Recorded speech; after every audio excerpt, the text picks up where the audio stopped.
You're listening to The Real Short Box, a comic book podcast made for geeks by geeks.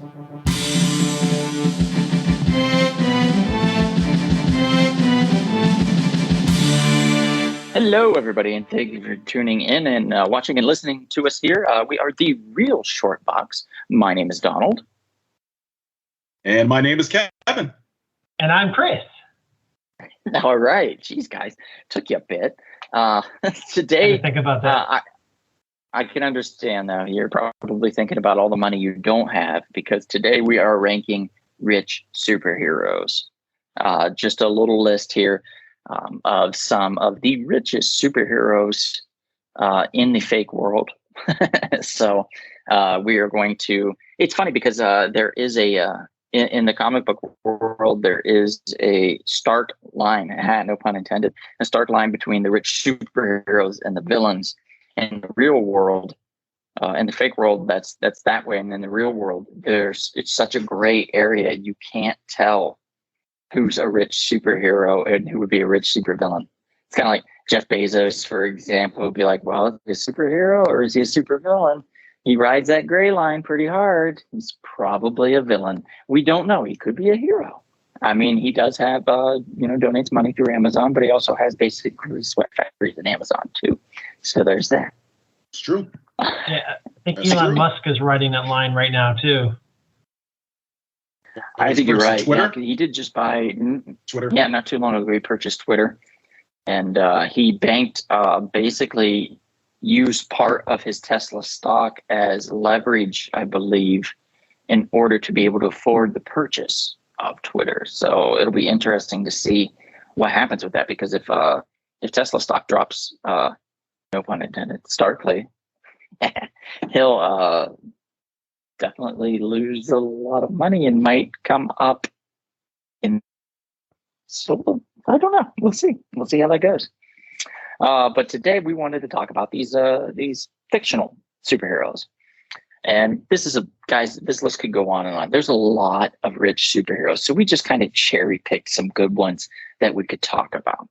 One of them in particular is a guy that you have to kind of think outside the box when you think of him. I think his comic book series came out, if I recall, Kevin, correct me if I'm wrong, about 1 month before the Uncanny X-Men series. And we are talking about Doom Patrol. And we're talking about Dr. Niles Calder. Dr. Niles Calder is essentially Charles Xavier, basically, only I think he's a moodier Charles Xavier. He was designed to be kind of more of an asshole. He is played by Mr. Bond himself in the HBO Max series. And that Mr. Bond, who is it, Kevin? It is Timothy Dalton. Yes, your favorite. Well, your second favorite, I guess. I don't know. Yeah, like my second favorite. Anyway. Yeah, second favorite. Okay, Timothy Dalton it plays Dr. Niles Calder. Does a really good job of writing that line of sympathetic and moody, kind of brooding, rich dude. But I'm going to be honest. I think he has a little bit harder stance here in that he had to deal with more uniquely disturbed superheroes. A lot of the superhero, like Robot Man, for instance, was a dude, and they took his human brain and put it inside of a robot body. That's a pretty hard thing to deal with. That's not a mutant. Absolutely. You know what I mean?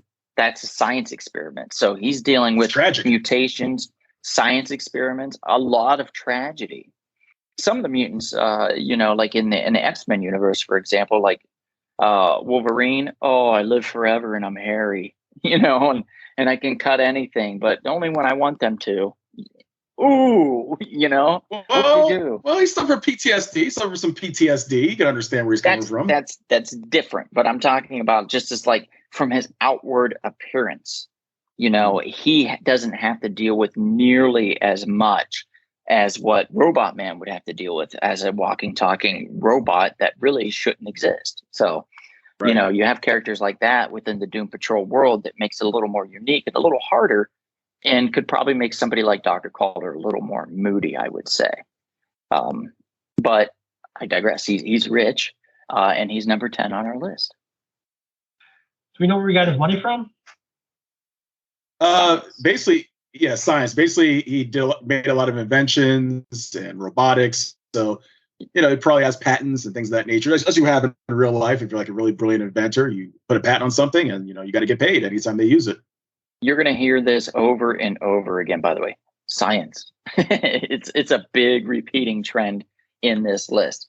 And number 9, as far as lists are concerned, since we talked about Doom Patrol, I thought it would be only fair that we would mention one of the original X-Men and also a very rich individual, Warren Worthington III, a.k.a. Angel, a.k.a. Archangel, a.k.a. whatever they've named him now. I'm not sure. Yes, he is a young man who comes from money. So yes, that name itself sounds like a guy who comes from money. Warren Worthington III. Mm-hmm. So, yeah, it sounds very, very classy. It's just like a guy would be wearing like a nice tux when he comes into the room. And privilege the privilegist. Yep. I mean, his big setback is he has wings that he has to kind of clip in behind him, kind of holster, so to speak. So it makes it a little hard for him to look like a normal person, I guess, in some settings. Totally understand where he could have some angst, specifically because of that reason. But he also can dry his tears in all of the hard cash that his parents seems to have left him. So there's also that. That's true. Yeah.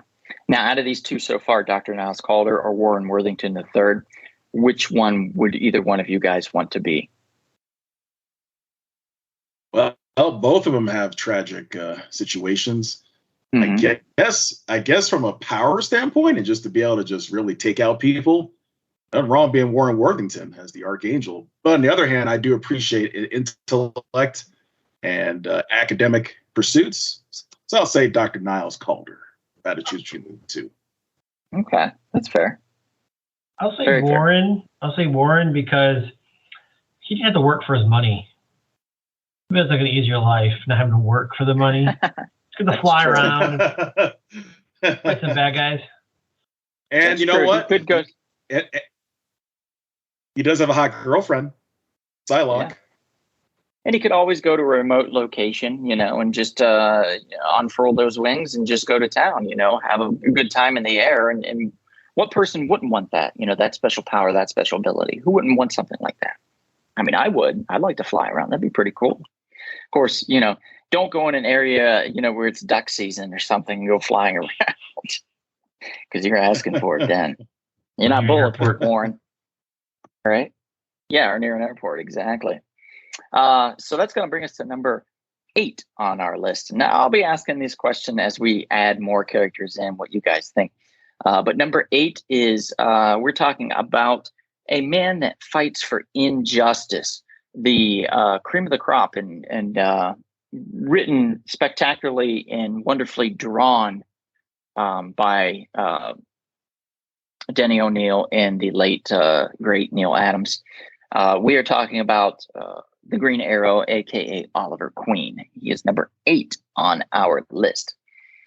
Ollie got some inheritance, just like Warren Worthington III, but it is inheritance that's tied to Queen Internationals or Queen Industries, which is basically a conglomerate of different things. Like, I think they've got their hands in a lot of different pies.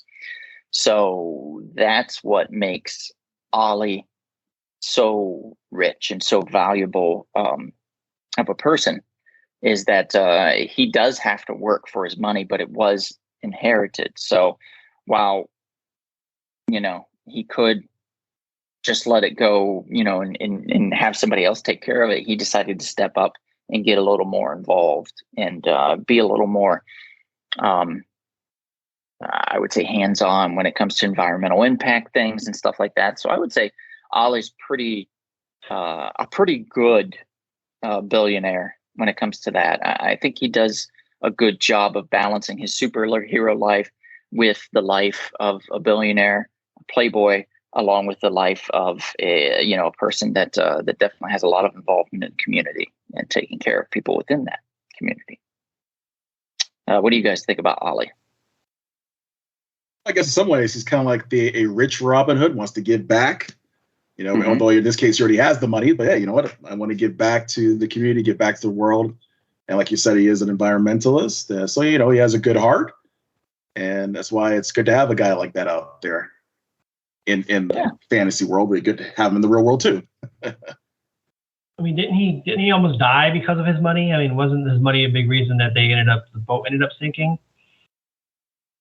Well, he was targeted. Yeah, there was like something like that with him being targeted, if I recall, at some point. I'm not necessarily sure if it was the boat thing or not, but I know that people have targeted him specifically inside the boardroom and out because of who he is and because of his money. Whether it's because he's Ollie Queen or it's because he's the Green Arrow, it's usually one or the other. He's always got a target on his back, and that makes sense because he brandishes a bow and arrow, so he should know a lot about targets. That's true. Yeah. He has to get used to it. Right. And if he ever got shot in the spine, he might end up like number 7 on our list, and that is one Professor Charles Xavier of the X-Men. Basically, what we had talked about on our number 10 ranking of Dr. Niles Calder, we're talking about the same thing with Professor Charles Xavier. Professor had, though, also opened a school. While some tuition, I would imagine, is covered for scholarships for some, others, I would say, probably have to pay in order to attend the school. I don't know how that works. I've never been asked to be a part of this school, and I'm pretty upset about it myself, to be honest. I know I have a latent mutant power. I just don't know what it is. Well, I grew up not too far from, the X Mansion, because it's in Westchester, New York. So very familiar with that area. And as far as I know, I never read about tuition being charged to students. I'm thinking he's just doing a public service. Just being nice. He's being nice. You got plenty of money. His trust fund is big enough to finance the lodging for all these students with special mutant abilities. Charles has a good heart. Right. Yeah. He's just like, well, I can use these kids to go into battle for me, so I might as well give them free tuition. Is that what you're thinking? Okay. That's probably how it works. That kind of makes sense, right? Get free lodging, free education, but when you get to a certain age and a certain level of maturity, I need you out in the battlefield. Yeah. So you're telling me he's not doing all this off of disability and Social Security? No, I don't think so. Oh wow, shocker! Yeah, no, I don't think he's doing that. I did wonder, Kevin, since you lived so close, did you actually drive around to see if you could find the place? It doesn't exist, by the way. I mean, at some point I did, but when I learned the truth, I was like, oh, you probably man, had your dad driving around all over, and he's like, God damn it, Kevin, the Tooth Fairy's not down the street either. I could totally see that. Yeah. So that was number 7, Professor Xavier. Let's go to number 6. Speaking of patents and science, we are talking about one Mr. Fantastic, Reed Richards. Reed Richards has a lot of money, enough money that he basically put a building up, the Baxter Building. I mean, it's huge. It's got a lot of futuristic technology in it that he has funded and paid for. The government's also paid for some, I am sure. Good Lord and gravy. That is a lot of money in that building. And also he has to, keep the Fantastic Car running. He has to keep all those portals and things running and going, in case he needs a quick exit. He's always constantly experimenting on himself and others within the community. So, I would say Reed Richards would have to have a lot of money, particularly. And that's probably due to his genius intellect and within his patents as well. Yep, patents and inventions, same thing. So, Reed Richards is one of the, I think they said 3 smartest people on Earth. Yeah, he's smart. So, I also he's think very, very brilliant man.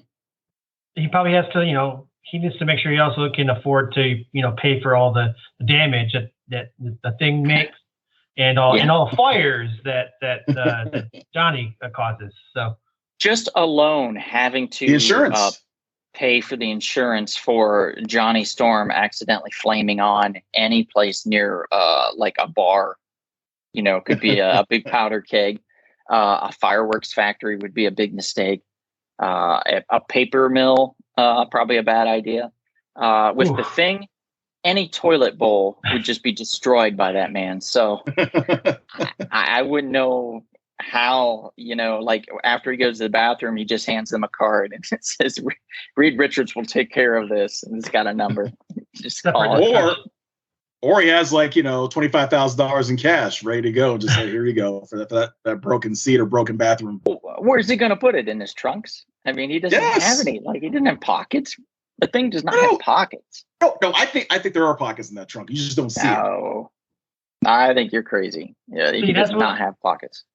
That's what I was going to ask about the Thing himself. Is like, does he crap? I mean, he's just rock. I'm sure he does. I mean, he eats, right? So he has to have some form of an intestinal tract. And actually, if you read within the last couple years, they did show that if when the Hulk was beating the Thing up, he punched him so hard in the face that it busted the rock off, and there was like flesh. There was like meat underneath that. Wow. Yeah. Shows how strong the Hulk is. He actually got down to the meat of the bone. And oh my goodness, that's the flesh. But I think they ended up having the Thing win the fight. So like every once in a while, whoever the writer is, they'll come back and be like, no, the Hulk would definitely win. And then they would write it to where they fought and the Hulk won. And then another writer would be like, no, Thing's going to win. He has the heart. And then they would write it to where the Thing won. Well, this time they wrote it to where the Thing got the shit beat out of him, the ever-loving pulp. But he still won, but he did not look like he won anything, you know? So it's like one of those situations. You know, you should see the other guy. Wow. The Hulk's knocked out, but he's not missing chunks of his body like the Thing was. That's a big difference. It's true. So that's Reed Richards at number 6. Now number 5. I don't know if you guys know this, but I created a web series called The Blue Beetle Ted Cord Returns. It's on Rumble Spoon Productions YouTube page. You can Google it. You can look it up on YouTube. In fact, James Gunn himself has tweeted pictures of me. I've been tweeted recently in other advertisements for the Blue Beetle movie that they're working on as well. I'm not joking. Look it up. You can find me, and it's kind of crazy because I did play the character of number 5 on our list, Ted Cord, a.k.a. the Blue Beetle, the second Blue Beetle just after Dan Garrett. He took over for Dan when Dan was dying and could not access the powers of the Scarab, which is what gave Dan his superhero powers, his super strength, speed, flight, all those things. Ted Cord did not have that, but what he had, science, and that's how he made his money. Cord Industries, $1 billion industry that creates all kinds of things from household cleaners to, I don't know, I made up the household cleaning part. I don't know what he makes, but he makes a bunch of shit and gets a lot of money for it. So there's that. Oliver Queen talks about him all the time. So I think he kind of looks up to the guy a little bit, which is why he's number 5 on the list and not number 8. Anybody have anything to say about Oliver Queen, seeing as how both of you were on the web series, The Blue Beetle Ted Cord Returns? I would say that Ted is quite a sophisticated and surprisingly brilliant man, an underestimated superhero, underrated superhero, underappreciated superhero. And hopefully when the movie comes out next year, they give Ted Cord some love, even though we know he's not going to be the main character, but hopefully he gets some kind of appreciation and some respect, and he'll kill him off in the first 2 minutes. Because I know if they do, I know that you will put a fatwa out to Warner Brothers and may do some horrible things in Burbank, and we don't want you doing that. I'll burn this world down. I know you would. I know you Mr. would. Turner. Was Ted even like remotely? He couldn't even afford food in the web series. Like, so I don't know if it's like he had to like legally beg for food. The thing is that he was declared dead. So when he came back, he had zero access to anything, which is why he was so poor. So if you guys really want to watch it legitimately, it is on Rumble Spoon Productions on YouTube. It's a lot of fun. Season 1, I will admit, we had not a lot of funding. But then money started pouring in for season 2, 3, and 4. because people saw the potential in what we did with season 1, which was, a lot of heart, not a lot of cash. So check it out if you want. Let us know what you think. Ted found his secret stash. Yeah. Ted Kord's secret stash. I like that. All right, so Ted Kord's secret stash. Now we've talked about Ted Kord. Now we have to talk about the other DC billionaire, and that is one Mr. Batman, Bruce Wayne. Not a lot to be said about this man, so we're going to be pretty brief on him, to be honest. He's rich. We all know him. We all know Bruce Wayne. We all know Wayne Industries. We know all about what he does. Anything you guys want to add about Bruce Wayne? I mean, Bruce Wayne has it all. He has the money. He has the intelligence, similar to Ted Kord. He should just be really ugly. They should have just made him one ugly son of a bitch, and that would have balanced it a little more. But nope. There's a reason why he's a playboy. He's a billionaire playboy, but also he's an outstanding martial artist. He's one of the best trained fighters in the world, athletes in the world. He understands tactics, master strategist. So what can you say? Bruce Wayne, brilliant. And I would be remiss. Oh, go ahead, Chris. I'm sorry. I saw you were trying to say something. No, I was saying, I don't know about in the comic books, certainly, and I like how in every different variation of him we get, whether it's the different animated series, or the movies, how he's always a different type of millionaire or billionaire, however rich he is. And sometimes he's running the company and he's doing all this like tech and stuff, and then you get the Batman where he's literally more like a Warren Worthington or a Oliver Queen, where he kind of just inherited the money and is kind of just like, being a rich boy. And so I like how different variations of, how he's a millionaire and how he uses his money and that sort of thing. Right. That's a good thought on that. He has to wear like two masks in a sense, in order to keep his Batman identity, secret. So he has to kind of wear these different faces or different masks. It's true. But he's in public, so to speak. I would be remiss without mentioning also just a special nod to Danny Rand, who we did not technically put on the list, but is also a billionaire. I would put him probably close around to Bruce Wayne as far as billionaire. But I think he's a little more surfer dude style. He was all like, and oh my God, there's a burrito stand, instead of like going to rich dinners and stuff. He was kind of living the poor man's life. So I liked that about him. I liked that he was more zen. He was more centered. So actually, Danny Rand was a complete person. And then being Iron Fist was just kind of a bonus for him, which was cool. He's like one of the few superheroes that enjoys what he does and isn't like tormented by it, so to speak. And I like that aspect of him. So a tip of the hat to Danny Rand. And this hat, by the way, is courtesy of Splattered Frog Brewing. You can go to splatteredfrog.com, type in the coupon code SHORTBOX, get 20% off your order right now. They do sell pint glasses, hats, T-shirts, etc., things like that. They are a brewery based out of Texas, so give them a try. Go to splatteredfrog.com and check them out. Since we talked about those guys, go ahead. No, I was going to say, please visit. Since you had to interrupt me, go ahead. Go ahead and say what you have to say. I just want to add to it to Splattered Frog. Please. Dare you? Do you know who I am? I'm up here with this list guy. No, I'm not at all. Children, there's no reason fighting. No, I just wanted to second. I just want to second what Donald said, because Splattered Frog is run by Professor Chris Turner's brother Josh, and they do great work. And they deserve your business. So please visit the website and get some goodies. Get a hat. I'm sorry, not this hat, but get the hat that Donald's wearing. They're a really cool hat, and you will be very happy. Kevin. The 10-second commercial is now been a half an hour. I've actually grown a full beard. I didn't have this beard when you first started about Splattered Frog. Now I have a full beard. Oh my God. Okay, so moving on. We have Tony Stark is next on the list.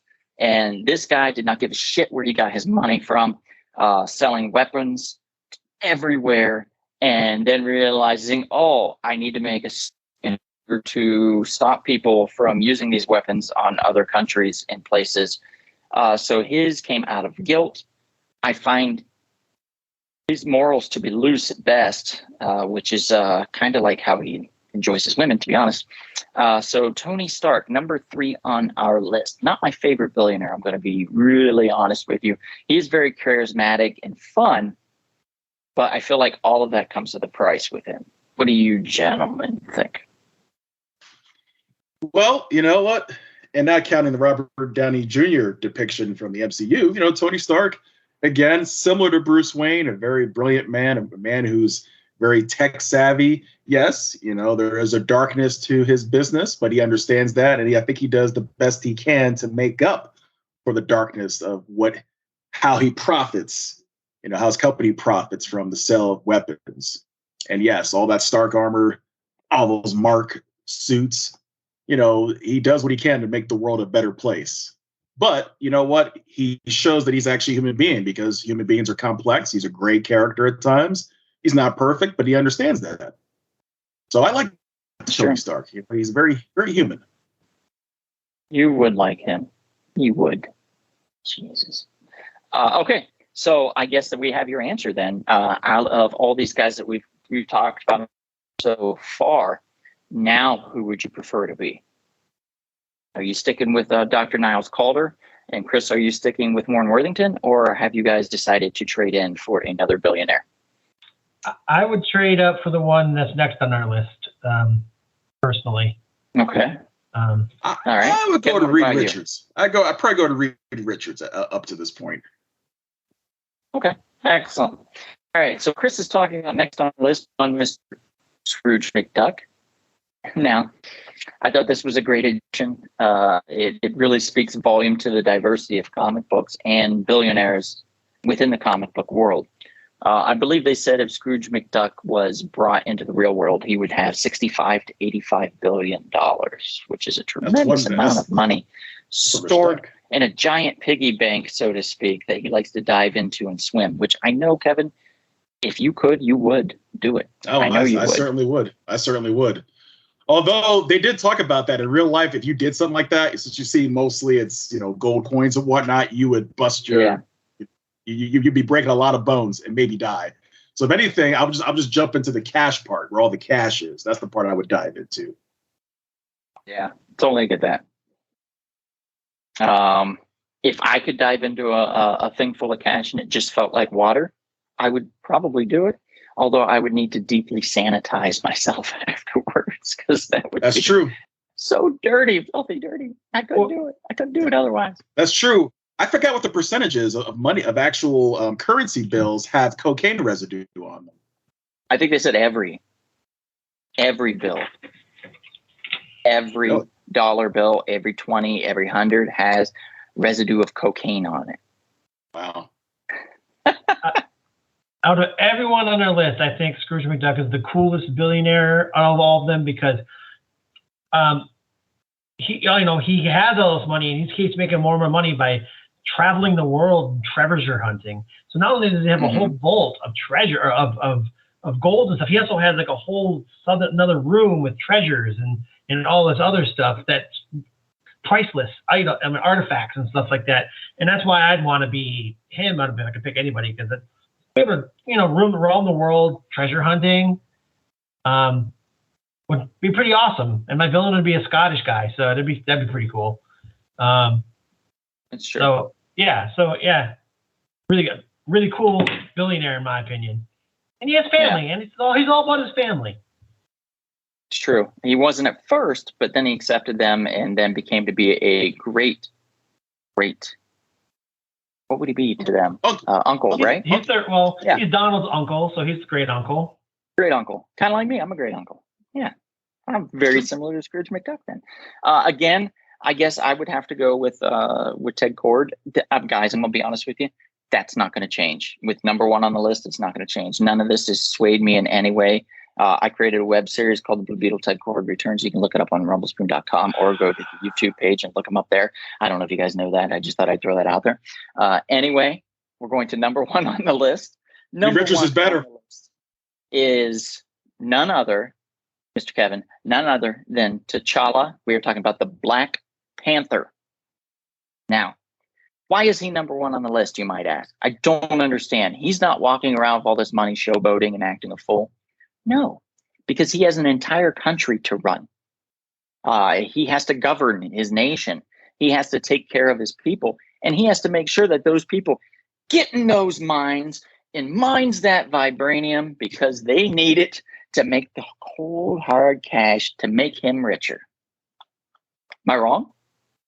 Well, a little bit. I don't think he's that runs some slave mines or anything like that. It's just the economy of Wakanda benefits everyone, all the citizens. It'd be kind of similar to, if I could think of a real life country, maybe like a small country like Singapore.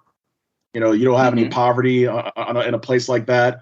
So, or Taiwan, so places like that. So it's kind of similar. You make sure that everybody, all the citizens, benefit from the wealth that is generated from the natural resource. Well, actually, not really natural resource, but the resource of vibranium. Yeah. Dr. Claw, or Mr. Claw, I guess. The Claw. Just Claw. Yeah, Claw. Dr. Claw is something else. Anyway, Claw, being the villain that he is, wants that vibranium because he wants to also be a millionaire for those same reasons. So it's kind of fascinating in that way, why he does what he does and why he's a constant thorn in T'Challa's side. So I think that's going to just pretty much wrap us up, guys. I think that was a really solid list, but we want to know what you guys think as far as like our list is concerned. Who do you think should be number one? Who do you think should have made the list that's not even on the list? Let us know in the comments section, either on YouTube or in the podcast comments if you can, anywhere you want, our Instagram, Facebook page, wherever you want to leave the comments. Let us know what you think. We also do these audio podcasts pretty much every Thursday and Friday, or Friday. They come out on all the podcast platforms, basically iHeartRadio, Spotify, Spreaker, you name it, we're on it basically. Apple Podcasts, yada, yada, so on and so forth. We do a live podcast almost every Monday on YouTube, 7:30 p.m. Pacific time. You can join us for that as well. It's a lot of fun. We do some prize giveaways sometimes and stuff. We have voting rounds where you guys can actually vote. And we do a lot of fun little inside trivia things and stuff like that as well. So please tune in for that. Thank you again for tuning in. And I'm Donald. I'm Kevin. And I'm Chris.